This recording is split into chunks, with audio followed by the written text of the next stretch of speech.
Hello everyone. So today we are going to discuss a very important and quite interesting topic of our 11th biology. ठीक है, 11th biology, that is the plant growth regulators. ठीक है, that is the plant growth regulators. It is a part of your chapter number 15. ठीक है, it is part of your chapter number 15. ठीक है, अब उसमें भी हम क्या डिस्कस करने वाले हैं, प्लांट ग्रोथ रेगुलेटर्स. ठीक है, अच्छा, सबसे पहली चीज़ जो मैं आपको बोलना चाहूँगी कि कभी भी आपको अगर क्वेश्चन पूछा जाए about the plant hormones also, so never get confused with that. Okay, never get confused with that, क्योंकि अगर आपसे वो प्लांट ग्रोथ रेगुलेटर्स पूछ रहा है, सॉरी, अगर वो आपसे प्लांट हार्मोन भी पूछ रहा है तो भी वो क्या पूछ रहा है, प्लांट ग्रोथ रेगुलेटर्स. ठीक है, कंफ्यूज नहीं होना है कि भाई कौन से प्लांट हार्मोन्स, क्या पूछना चाह रहा है ये. अगर आपसे प्लांट हार्मोन्स के बारे में भी पूछा जा रहा है तो उसका मतलब यही है कि वो आपसे इन प्लांट ग्रोथ रेगुलेटर्स के बारे में पूछ रहा है. ठीक है, एंड द नेक्स्ट चीज इज दी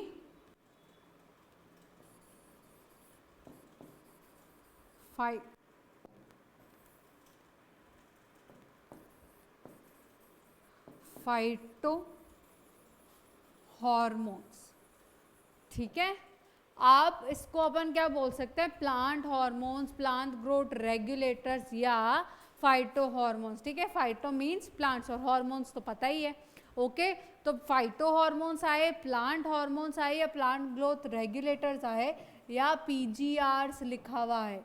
ठीक है, प्लांट ग्रोथ रेगुलेटर्स. ठीक है, इन तीनों में से कुछ भी लिखा हुआ है, जवाब हमारा क्या होना चाहिए, यही होना चाहिए कि ये किसके बारे में पूछ रहा है, हमारे प्लांट ग्रोथ रेगुलेटर के बारे में. ठीक है, तो अब क्या बात आती है कि भाई ये सब जो हैं, ये सब प्लांट ग्रोथ रेगुलेटर्स हैं, ये बेसिकली क्या करते हैं, काम क्या करते हैं. ठीक है, ये बेसिकली क्या करते हैं, काम क्या करते हैं कि भाई इनको हमने प्लांट ग्रोथ रेगुलेटर्स का. तो आप लोग एक चीज़ याद रखो कि जो प्लांट ग्रोथ रेगुलेटर्स हैं, ठीक है, इसने ये नहीं कहा कि प्लांट ग्रोथ स्टिमुलेटर्स हैं या इनहिबिटर्स हैं. तो जब बात आती है रेगुलेटर्स की, ठीक है, तो उसमें दोनों ही चीज़ें आएगी. मतलब अभी अपन क्या बात कर रहे हैं, इन जनरल रेगुलेशन की बात कर रहे हैं, तो रेगुलेशन इंक्लूड्स बोथ. ठीक है, रेगुलेट का मतलब क्या है कि हम किसी को क्या कर रहे हैं, चला रहे हैं, किसी को सॉरी किसी को क्या कर रहे हैं, सुपरवाइज कर रहे हैं. ठीक है, चलाने के लिए, या अपन किसी को रास्ता दिखा रहे हैं, अपन मान लो ओके, सुपरवाइज करके बता रहे हैं कि तेरे को आगे बढ़ना है, तेरे को नहीं बढ़ रहा है, तो this is basically the regulation, control कर रहे हैं अपन. ठीक है, तो regulation includes both. Okay, regulation will includes both, that is the कुछ क्या होंगे, प्लांट ग्रोथ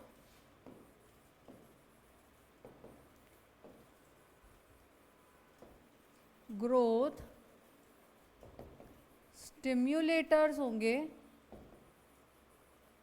और कुछ plant growth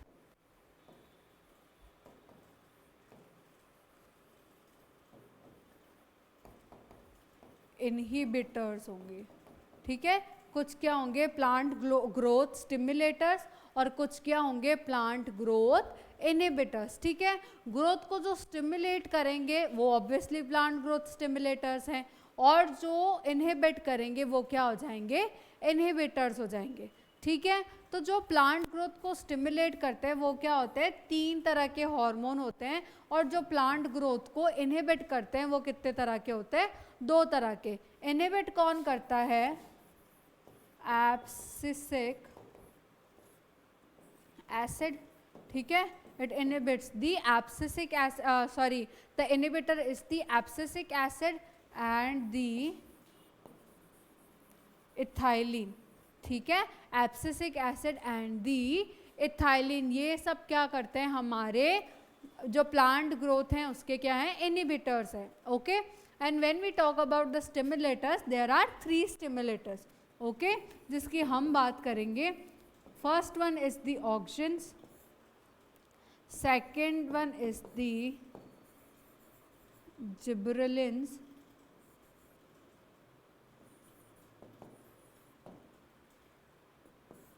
and the third one is the cytokinins, ठीक है, and the third one is the cytokinin. तो some are the stimulators and some are the inhibitors, ठीक है. स्टिमुलेटर में क्या आ जाएगा, हमारे ऑक्सिन्स, जिबरेलिन्स, ठीक है, और हमारे साइटोकाइनिन. और इनहिबिट कौन करेगा, एब्सिसिक एसिड और इथाइलिन्स, ठीक है. एब्सिसिक एसिड और क्या करेगा, इथाइलिन, इनको क्या करेगा, इनहिबिट कर देगा इनकी ग्रोथ को, ठीक है. अब अपन बात करें कि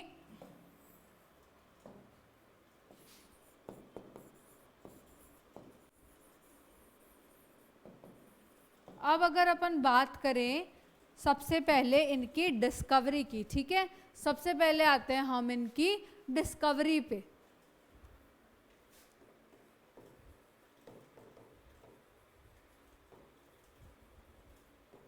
ठीक है, डिस्कवरी की जब अपन बात करें तो सबसे पहले आते हैं हम ऑक्सिन्स पे, ठीक है, कि प्लांट ग्रोथ, ये जो हॉर्मोन्स हैं इनकी डिस्कवरी हुई कैसे.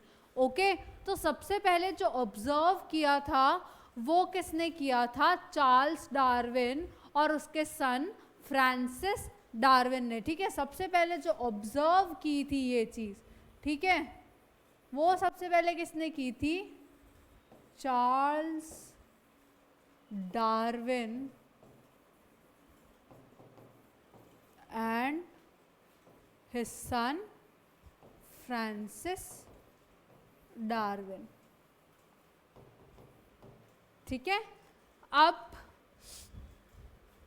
जो चार्ल्स डार्विन और फ्रांसिस डार्विन है, ठीक है, उन्होंने क्या किया कि उन्होंने ऑब्जर्व किया कि on the canary grass plant, ठीक है, on the canary grass plant, ठीक है, लिख देते हैं कैनरी ग्रास, ग्रास है ये, ग्रॉस नहीं है, ग्रास प्लांट, ठीक है, जो कोलियोप्टाइल था, जो कोलियोप्टाइल था वो ग्रो किया टुवर्ड्स, या वो बेंड किया, वो बेंड किया towards the direction of the sunlight, ठीक है, towards the direction of the sunlight. उन्होंने क्या किया कि जो कैनरी ग्लास का प्लांट है उसका जो कोलियोप्टाइल है, कोलियोप्टाइल क्या होता है, सबसे पहले अगर आप लोग ओके अभी 12th की क्लास पढ़ा रहे हैं, 11th में भी आप डिटेल में समझते हो, 12th में भी आप डिटेल में समझते हो और 11th में भी कि कोलियोप्टाइल और कोलियोराइजा क्या होता है, ठीक है. अब प्लांट्स क्या होते हैं, दो तरह के होते हैं, मोनोकोटिलेडन्स और डाइकोटिलेडन्स, ठीक है. तो ये जो कोटिलेडन्स है, it is basically a leaf like structure of a plant, ठीक है. जो सीड है उसका आप समझ लो फर्स्ट लीव है जो ग्रो करता है, ठीक है, उसको अपन ने क्या कह दिया, कोलियोप्टाइल कह दिया. ये इसके अंदर क्या होता है, बेसिकली फूड स्टोरेज होता है. तो ये जो कोलियोप्टाइल है, ठीक है, ये जो कोलियोप्टाइल है ये क्या होता है, एक एम्ब्रियोनल एक्सिस से अटैच होता है, ठीक है. ये क्या होता है, एक एम्ब्रियोनल एक्सिस से अटैच होता है, ठीक है.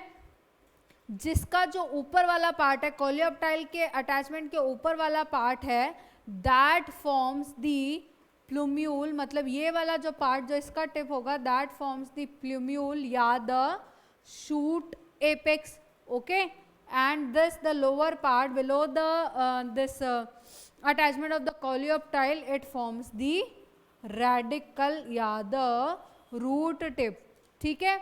अब प्लूम्यूल के ऊपर क्या होता है, एक कवरिंग सी होती है, काइंड ऑफ कवरिंग्स होती है इसकी लीव्स के ऊपर, लीव बड्स के ऊपर, ओके, जिसको हम क्या कहते हैं, कोलियोप्टाइल, ठीक है। और ऐसे ही रेडिकल की जो टिप है उसको एक शीट कवर करती है जिसको हम क्या बोलते हैं, कोलियोराइजा, ठीक है, कोलियोराइजा, ठीक है। तो ऐसे ये क्या होता है, कोलियोप्टाइल होता है which is basically a sheath or the covering of a plumule, ठीक है। तो जब इसने देखा कि भाई, इसको मिटा देते हैं,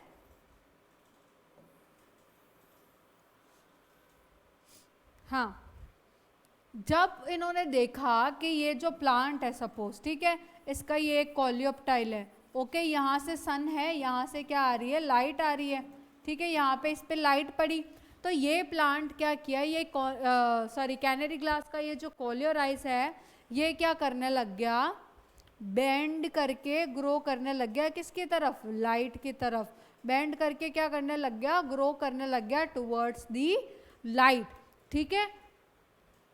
तो इन लोगों ने देखा कि भाई जो कोलियोप्टाइल है, ठीक है, वो क्या कर रहा है, हमारी लाइट को ट्रांसफर कर रहा है, ठीक है, जो कोलियोप्टाइल है वो क्या कर रहा है, लाइट को ट्रांसफर कर रहा है, ठीक है। तो ये जो कोलियोप्टाइल है उसको उन्होंने क्या समझा कि भाई ये क्या कर रहा है, रीजन है हमारे किसके, आगे ट्रांसफर होने का, इस लाइट के आगे ट्रांसफर होने का, जो कि क्या कर रहा है, इन्फ्लुएंस कर रहा है इसकी प्लांट की बेंडिंग को, ठीक है। फिर एंड में क्या हुआ कि जो ऑक्सीजन है, ठीक है, जो एक्चुअल क्या है, रीजन है किसका, हमारी इस कोलियोप्टाइल के बेंड होने का, ठीक है, वो क्या हुआ, आइसोलेट किया गया। ये एक्सपेरिमेंट किसने किया, चार्ल्स डार्विन और फ्रांसिस डार्विन ने, ठीक है। एक एक हार्मोन के साथ उसकी डिस्कवरी पढ़ेंगे, ठीक है, बाकी पहले सारी डिस्कवरीज नहीं पढ़ रहे अपन, ओके। तो हाँ, हम कहाँ थे, यहाँ पे। तो अब क्या है कि इन्होंने देखा कि भाई सनलाइट की तरफ ये क्या किया, कोलियोप्टाइल की वजह से ये यहाँ पे मूव कर गया, ठीक है, टुवर्ड्स, बेंड हो गया towards the source of the light, okay. तो इन्होंने कहा भाई कोलियोप्टाइल क्या है, वो एक जरिया जहाँ से लाइट ट्रांसमिट होके क्या करा रही है, इस प्लांट को ग्रोथ करके बेंड करा रही है, ठीक है। ये कहती है एक एक्सीडेंटल ऑब्जर्वेशन थी कि देयर इज समथिंग जो क्या कर रहा है, इसकी ग्रोथ करा रहा है इस यूनिलेटरल एलिमिनेशन की तरफ, ठीक है। तो ये जो ऑक्सीजन्स है ये कहाँ प्रेजेंट होते हैं, बेसिकली ये मैं आगे लिखूंगी, है ना, अभी आपको बस एक जनरल नॉलेज समझा रही हूँ कि ये जो ऑक्सीजन्स होते हैं, ठीक है, ये बेसिकली प्रेजेंट कहाँ होते हैं, हमारी रूट और शूट की टिप्स पे, ठीक है, रूट और शूट की टिप्स पे प्रेजेंट होते हैं, ठीक है। तो यहाँ पे ये शूट का जो टिप है that is the coleoptile, okay, ये क्या कर रहा है, यहाँ पे ऑक्सीजन को प्रोड्यूस कर रहा है, ऑक्सीजन को क्या कर रहा है, प्रोड्यूस कर रहा है, और ये ऑक्सीजन जब लाइट की प्रेजेंस में क्या होता है, सिंथेसाइज होता है, ठीक है। तो ये क्या कर रहा है, it enables the plant to grow, it enables the plant to grow, ठीक है। तो अब आपको एक चीज समझनी है कि ये प्लांट पूरा ग्रो नहीं कर रहा है, ठीक है, ये बेसिकली इस साइड से ग्रो कर रहा है। अगर मुझे बेंड करना है, ठीक है, ये हाथ ऐसे, इसको तो सिर्फ ऐसे जाना है, लेकिन अगर इसको यहाँ तक आना है तो इसको थोड़ा ग्रो भी तो करना पड़ेगा ताकि ये यहाँ तक रीच कर सके। तो जो ऑक्सीजन है वो क्या करा रहा है, जो पे लाइट आ रही है ना, लाइट तो सपोज ये सनलाइट है, ठीक है, और ये सपोज ग्रास का प्लांट है, ठीक है, तो लाइट तो डायरेक्ट यहाँ पे आ रही है, इस तरफ तो नहीं आ रही ना, लेकिन ऑक्सीजन कहाँ रिलीज होगा, ऑक्सीजन कहाँ प्रेजेंट होगा, कहाँ ग्रोथ कराएगा, on the opposite side of the light, on the opposite side of the light, ठीक है।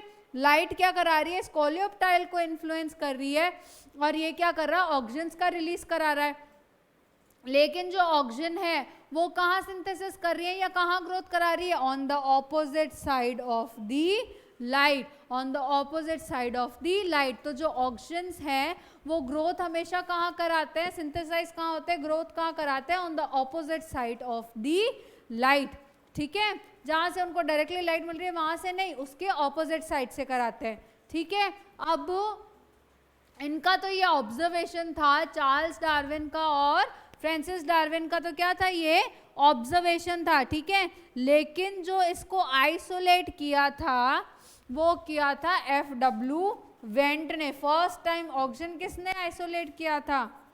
ऑक्सीजन आइसोलेटेड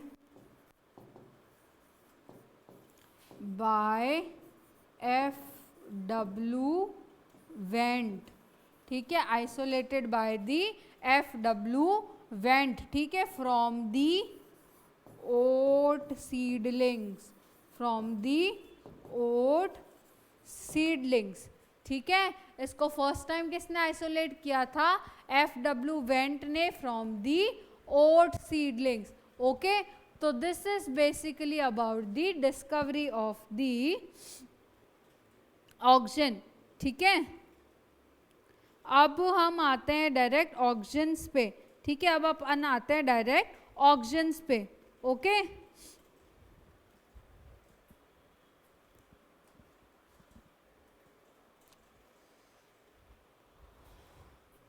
ऑक्सीजन्स जो हैं, ऑक्सीजन जो वर्ड है वो एक ग्रीक वर्ड से डिराइव किया गया है, ठीक है। ऑक्सीजन जो वर्ड है या जो टर्म है वो एक ग्रीक वर्ड से डिराइव किया गया है, ठीक है, जिसका भी नाम क्या होता है? ऑक्सीजन, जिसका मतलब क्या होता है? टू ग्रो, ठीक है। ऑक्सीजन जिसका मतलब क्या होता है? टू ग्रो, ठीक है। और ये फर्स्ट कहाँ से आइसोलेट किया गया था? First isolated from human urine, ठीक है, first isolated from the human urine. Okay, अब ऑक्सीजन्स भी क्या होते हैं? नेचुरल होते हैं और क्या होते हैं? सिंथेटिक होते हैं, ठीक है। नेचुरल होते हैं और क्या होते हैं? सिंथेटिक होते हैं। Okay, these can be of two types. एक तो क्या होंगे? नेचुरल, और एक क्या हो जाएंगे? सिंथेटिक, ठीक है, on the basis of the production, ठीक है। अगर प्लांट्स में ही प्रोड्यूस हो रहे हैं तो ये नेचुरल कहलाएंगे, लेकिन अगर सिंथेटिकली, अगर मैन मेड सिंथेसाइज हो रहे हैं तो वो क्या बोलेंगे? हम उनको सिंथेटिक बोलेंगे, ठीक है। अब एक और बात कि ऑक्सीजन सिर्फ एक खुद पर्टिकुलर हार्मोन नहीं है। अगर ऐसे हार्मोन्स या ऐसे सब्सटेंसेस जो कि क्या कर रहे हैं हमारे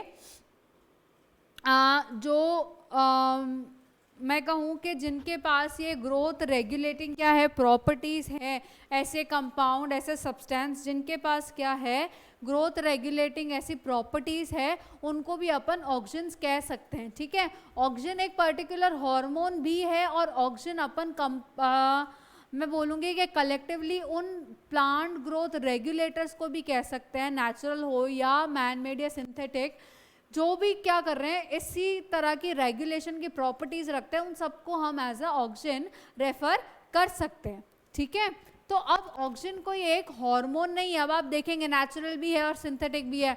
अगर ऑक्सीजन होता तो ऑक्सीजन ही नेचुरल और ऑक्सीजन ही सिंथेटिक होता ना। लेकिन अगर अपन देख रहे हैं कि यहाँ पे टाइप्स ऑफ ऑक्सीजन है, यू सी, तो एक ये पर्टिकुलर हार्मोन का नाम नहीं है, ये एक क्लास समझ लो, कहीं ना कहीं क्लास तो नहीं है बट एक समझ लो, एक ग्रुप समझ लो, जो हार्मोन्स या जो सब्सटेंसेस या जो कंपाउंड्स क्या कर रहे हैं, ऐसी ग्रोथ रेगुलेटिंग प्रॉपर्टीज रखते हैं, उनको हम क्या बोल देते हैं? ऑक्सीजन्स, ठीक है। जब अपन बात कर रहे हैं नेचुरल ऑक्सीजन्स की, तो ये दो तरह के हो जाएंगे, एक तो indole acetic acid,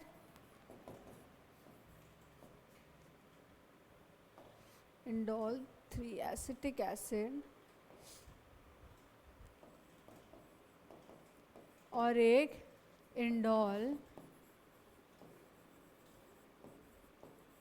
butyric acetic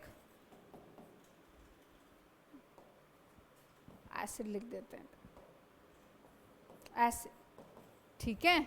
तो यहाँ पे क्या होता है? नेचुरल तरह के क्या होते हैं? दो ऑक्सीजन्स होते हैं, ठीक है, that is the indole 3 acetic acid, ठीक है, और क्या हो जाएगा? इंडोल ब्यूटायरिक एसिटिक एसिड, ठीक है। फिर अगर अपन बात करें सिंथेटिक की, तो उसमें क्या हो जाएगा, नैप्थलीन, नैप्थलीन एसिटिक एसिड, और दूसरा हो जाएगा 2,4 डाई हाइड्रो क्लोरोफिनॉक्सी एसिटिक एसिड। ठीक है, तो ये क्या होते हैं हमारे दो तरह के हॉर्मोन्स, नेचुरल और क्या हो जाएंगे हमारे, सॉरी इसको थोड़ा बड़ा करते हैं।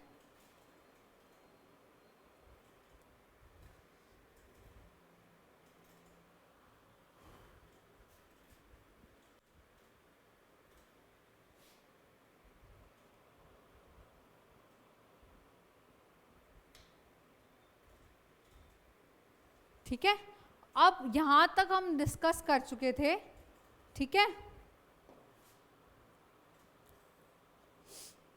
ठीक है, यहाँ तक हम डिस्कस कर चुके थे about the oxygen, that is the natural and the synthetic types. ठीक है, अगर अपन बेसिक नाम जाने तो ये होंगे, बाकी और सब याद करने की ज़रूरत नहीं है, क्योंकि आपके एनसीईआरटी में ये 4 ही दे रखे हैं, तो इतना ही काफ़ी है।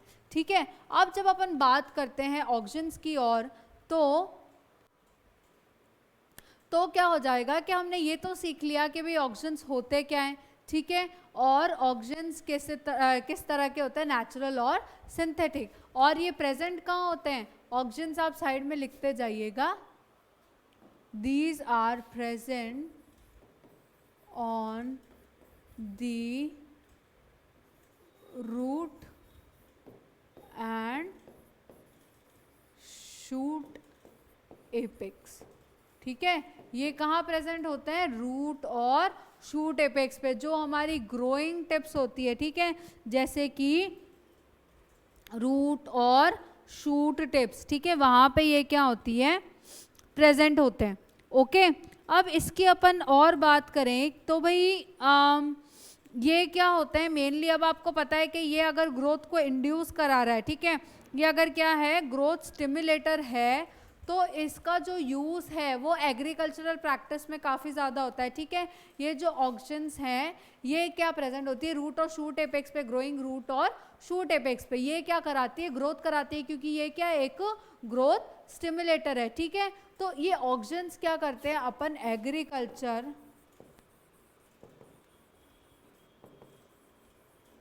And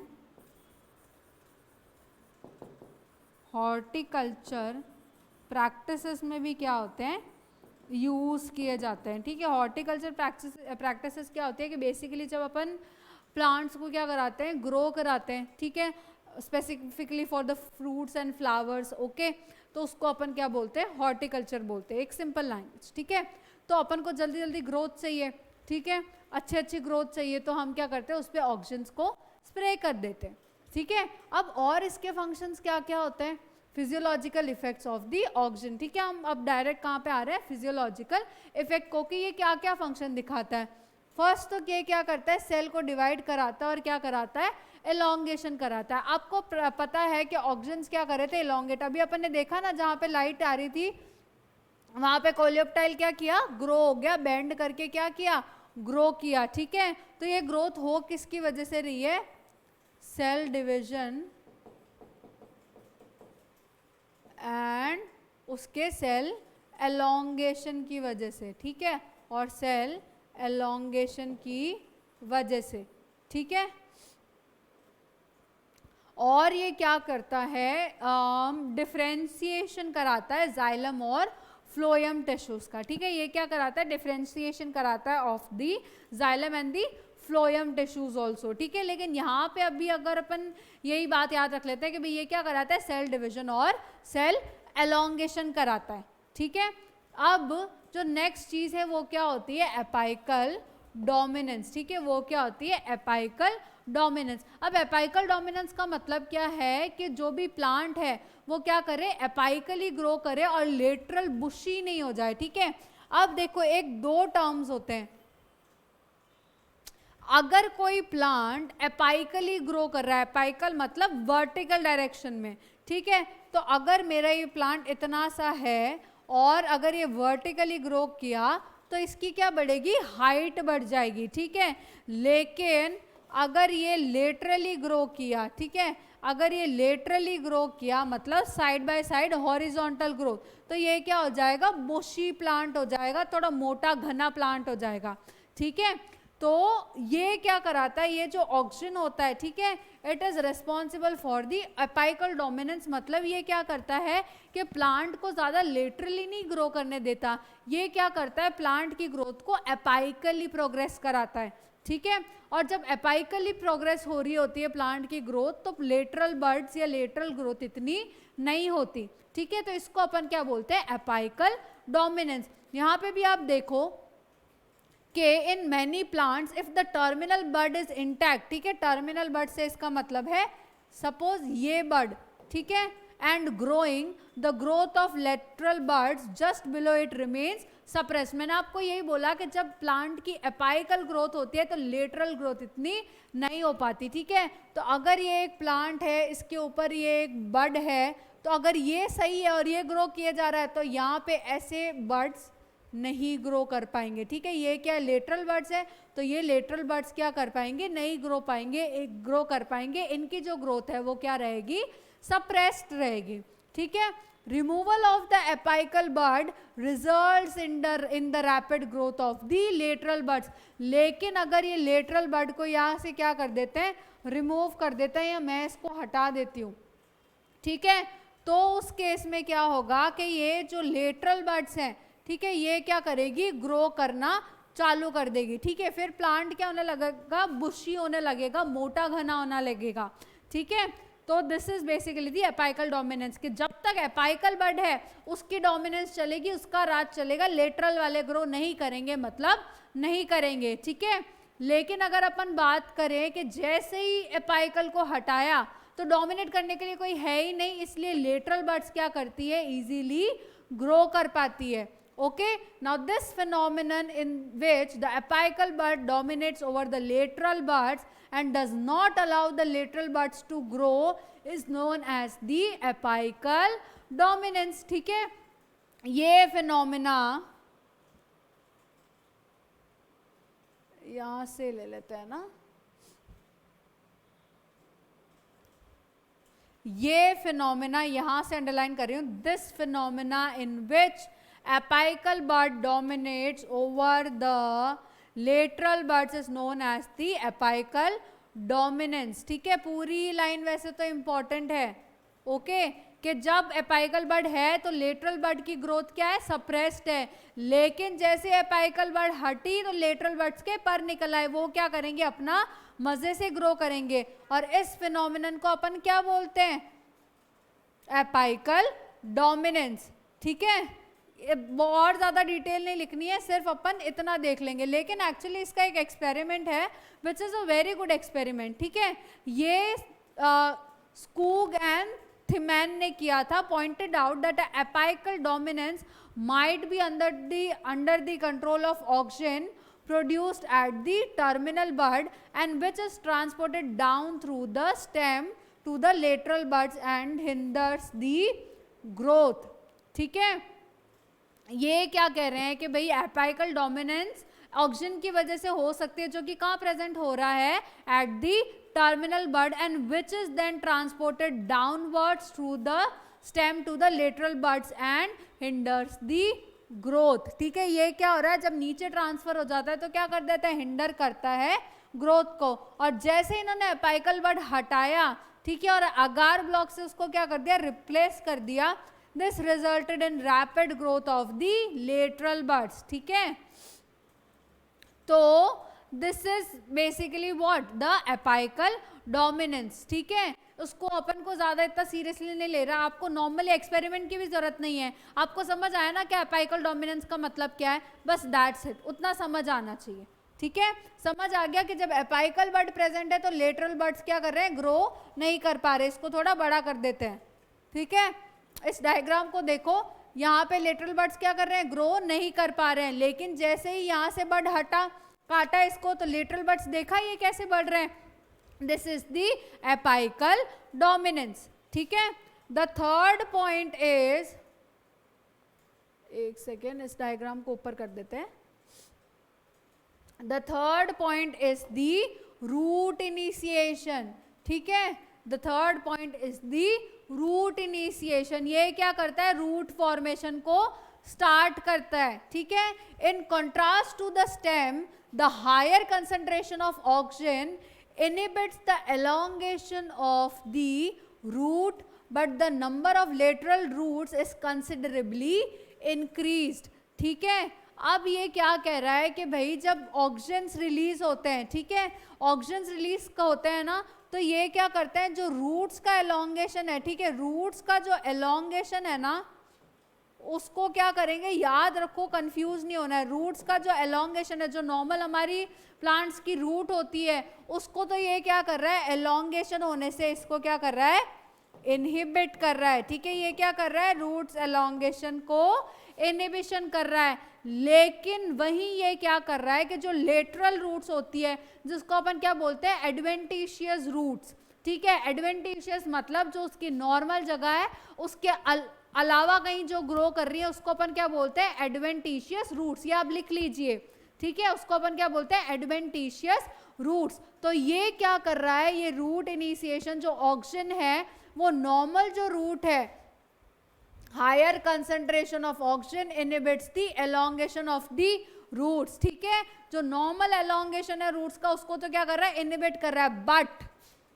but the number of lateral roots is considerably increased, ठीक है। तो ये क्या करा रहा है, जो लेटरल रूट्स निकल रही है, जो एडवेंटिशियस रूट्स निकल रही है, उसको ये क्या कर रहा है, उसकी ग्रोथ को ये इंक्रीज करता है, ठीक है। अब इसका एप्लीकेशन देखो, application of IAA that is the indole 3 acetic acid in lanolin paste, ठीक है, to the cut end of a young stem results in an early and extensive rooting। जब अपन ने इसके पेस्ट को लगाया, ठीक है, ऑन अ यंग स्टेम, उसने क्या कर दिया, रूटिंग करना चालू कर दिया। This fact is of great practical importance as has been widely utilised to promote root formation in economically useful plants are propagated by the cuttings। अब इसकी वजह से क्या हो गया, प्लांट्स को जल्दी जल्दी ग्रो करने में यूज कर लिया गया, जो हमारे लिए इकोनॉमिकली इंपॉर्टेंट है, उन प्लांट्स को ऐसे क्या करते हैं, फटाफट रूट इनिशिएशन करा के ग्रो करा देते हैं, ठीक है। तो इसका थर्ड फंक्शन क्या हो गया, रूट इनिशिएशन। फोर्थ आ जाएगा prevention of the abscission. Abscission अपन बोल सकते हैं कहीं ना कहीं बुढ़ापा प्लांट्स का, ठीक है। इसको अपन कहीं ना कहीं क्या बोल सकते हैं, बुढ़ापा बोल सकते हैं, या ओल्ड एज बोल सकते हैं, या पत्तों का गिरना बोल सकते हैं, ठीक है। एब्सेशन, ओल्ड एज में प्लांट क्या करते हैं, अपने पत्ते गिरा देते हैं, ठीक है, पीले होके गिर जाते हैं ना, तो ये क्या करती है, उस एब्सेशन को प्रिवेंट करती है, ठीक है। Natural oxygens prevent the formation of the abscission layer which may otherwise result in the fall of leaves, flowers and fruits, ठीक है। जो नेचुरल प्लांट्स, जो नेचुरल ऑक्सीजन्स होते हैं, वो क्या करते हैं, एब्सेशन को आगे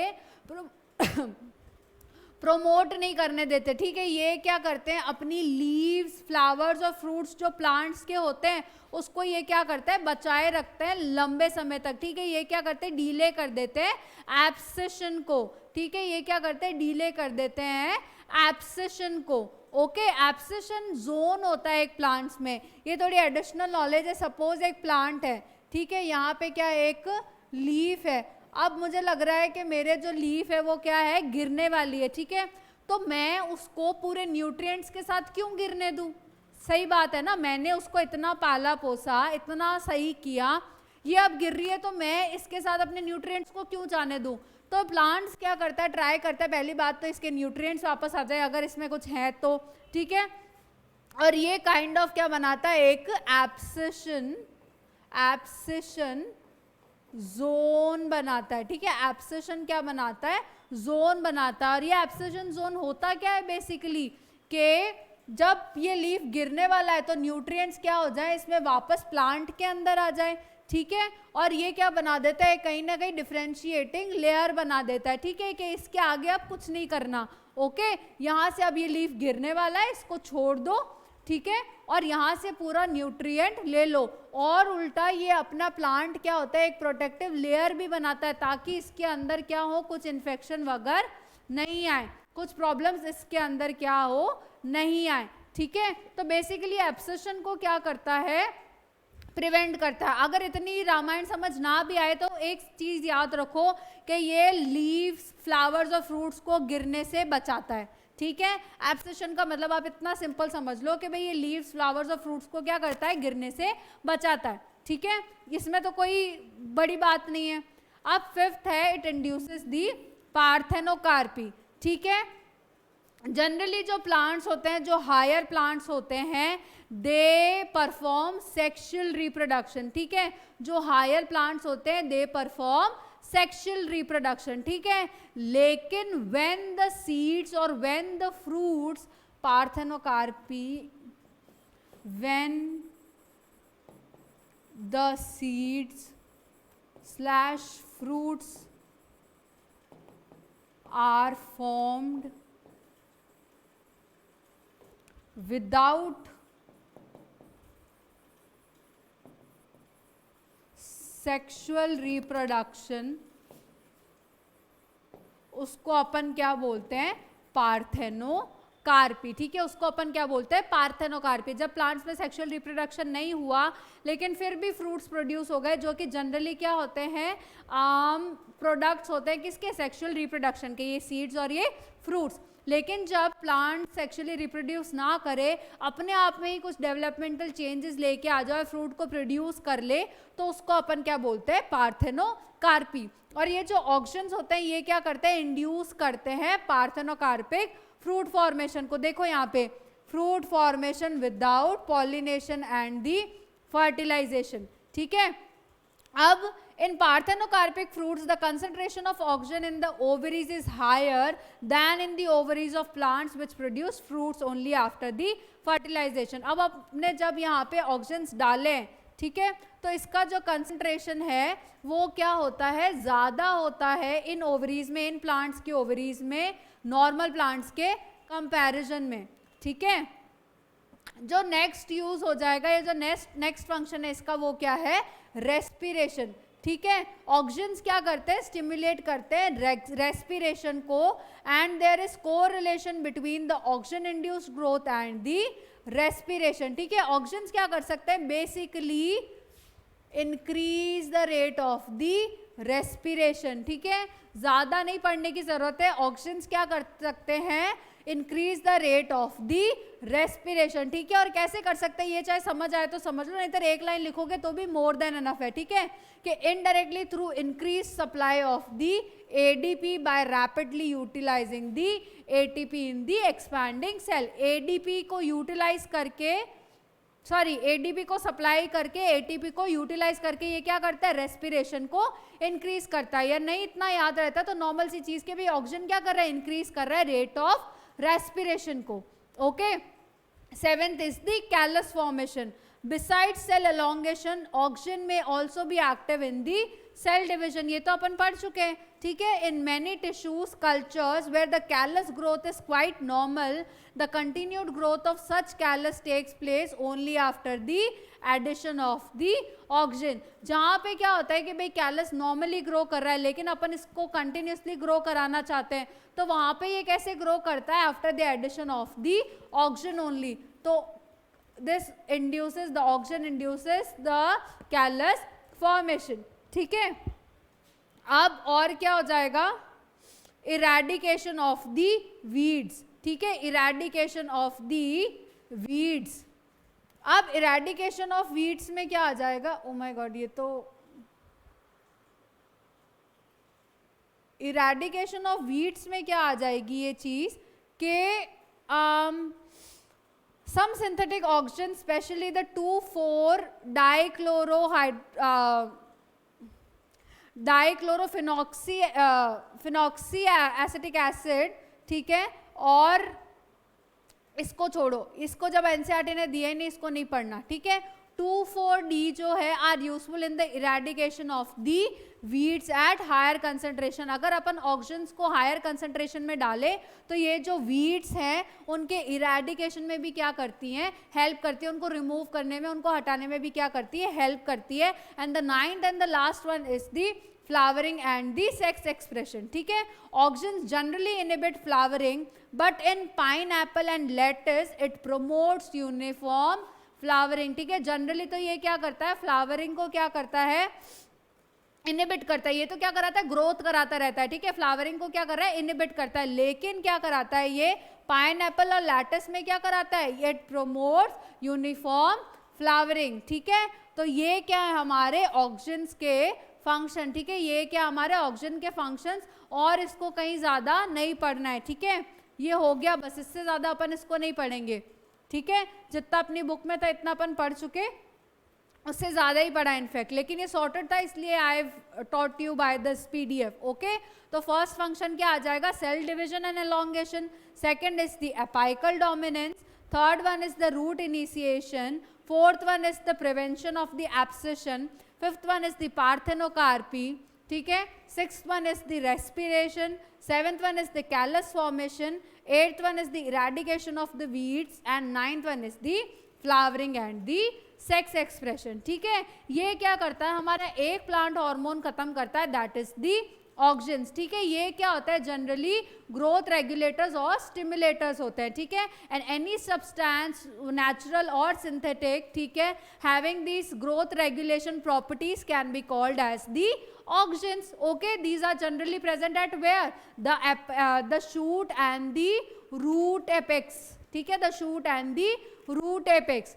ओके, ये जनरली ग्रोइंग पार्ट्स में क्या होते हैं, अवेलेबल होते हैं या प्रेजेंट होते हैं। Okay, and it is always synthesized on the opposite side of the light. Remember this, opposite side of the light पे क्या होता है, ये सिंथेसाइज होते हैं, और इनके फंक्शंस तो हमने पढ़ ही लिए। और ये क्या होते हैं, दो तरह के, नेचुरल और सिंथेटिक। नेचुरल में दो पढ़े और सिंथेटिक में दो पढ़े। In the next class we will discuss about the rest of the hormones and their discoveries. That's all for today's class. I hope you understood it. Okay, thank you.